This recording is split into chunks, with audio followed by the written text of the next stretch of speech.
Російський газовий бізнес ніколи не оговтається від війни в Україні. Про це нам пише The Economist видання.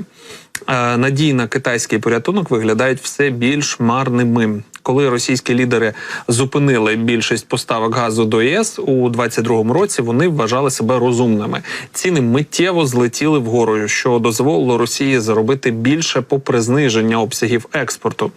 Тим часом Європа, яка купувала 40% газу в Росії, у 2021 році готувалася до інфляції та відключень електроенергії. Проте 2 роки по тому, завдяки теплій зимі та величезному імпорту скрапленого природного газу з Америки, європейські газові резервуари повні як ніколи. А «Газпром», російський державний газовий гігант, не може отримати жодного прибутку, зазначає The Economist. Експорт до Європи, який все ще становить половину від 140 мільярдів кубометрів, поставлених Росією минулого року, цього року знову скоротиться. Теоретично у Росії зараз є 2 варіанти – будувати трубопроводи в інші місця або нарощувати експорт скрапленого природного газу. Росія вже більше використовує силу Сибіру, трубопровід, який з'єднує східні газові родовища, що ніколи не обслуговували Європу, з Китаєм. До 2025 року поставки можуть досягти 38 мільярдів кубометрів, порівняно з 10 мільярдами кубометрів у 2020 році. Розширення трубопроводу може забезпечити ще 10 мільярдів кубометрів на рік до 2029 року. Як зазначає нам видання, справжньою зміною правил гри стане сила Сибіру-2, пропонований газопровід із заходу Росії до Китаю, яким до 2029 року буде постачатися 50 мільярдів кубометрів газу на рік. Прогнозується, що на той час попит Китаю досягне 600 мільярдів кубометрів порівняно з 400 мільярдів кубометрів минулого року. Росія сподівається постачати 1/6 частину цього обсягу. Проблема росіян полягає в тому, що Китай не впевнений, що він дійсно потребує трубопровід «Сила Сибіру-2».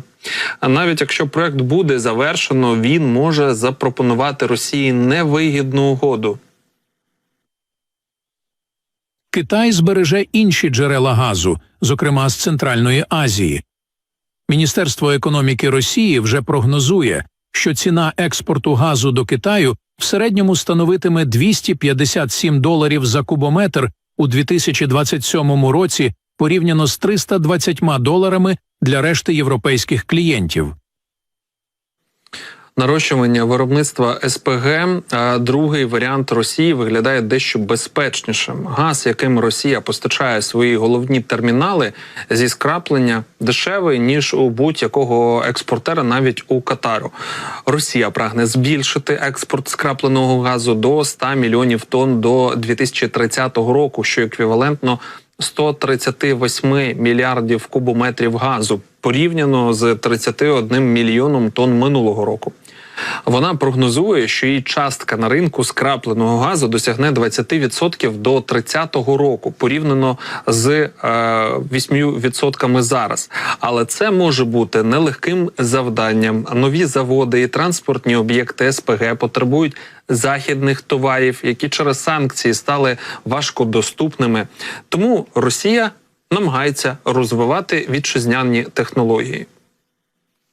Ця низка труднощів означає, що Росія не зможе повернути собі більшу частину доходів, які вона колись отримувала від Європи. Західні санкції і помилки Росії не запобігають війні в Україні, але вони завдають удару по майбутньому Росії як провідного постачальника енергоносіїв, пише The Economist. Ну і це насправді дуже цікава новина від видання The Economist, яке так достатньо поверхнево оглядає цю ситуацію, не враховують багато різних факторів. І такі фактори, як те, що відбувається сьогодні і що буде відбуватися в 2025 році. Певною мірою Росія обходить дійсно обмеження, але санкційні. Але тут є велике але, яке полягає в тому, що постійно обходити вона не зможе. Багато видатків вони витрачають саме на своє там Міноборони і на ведення війни.